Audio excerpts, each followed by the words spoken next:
Quick overview how to use ModBus Poll for the TacticalFlow MAG meter. The MAG meter has connections to the ModBus RTU as shown here. We're going to connect to the T plus T minus. Your 45A and 45B may be switched. Don't be worried about switching the wires if you're not getting communications. These A and B, it won't hurt. And the one we're going to read is the PC address, protocol address of 4118, which is going to be the fluid conductivity ratio. And the reason I read that number is because it's generally around this number, 3927. So here's how you do it. ModBus Poll, I'm going to disconnect connection. Connect to the COM port that is the COM port that's related to your RS-45 converter from RS-45 to USB. The 9608 None 1 is the standard and ModBus RTU.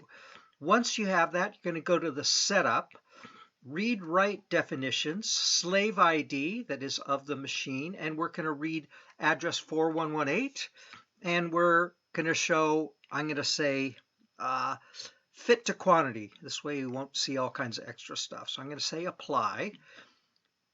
And then you highlight the goodie here and display and make sure this is protocol address base 0, and this is a 32-bit float big Indian. So 3927. This is reading the number every second. So what I'm going to do is show the communications. Slave ID 1, F code 3.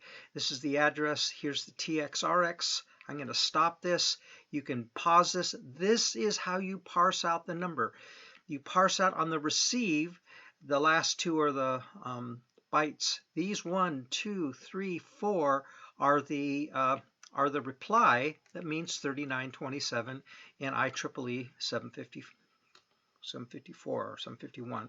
Anyway, there you go. That is it. First, get it to work on a known instrument before trying to get it to work on a PLC of unknown whatever. This will show that the machine is working. So once you get it working here, you can get it to work on any device, knowing this is what you transmit to read that value, and this is what the device sends back. All right, thanks a million.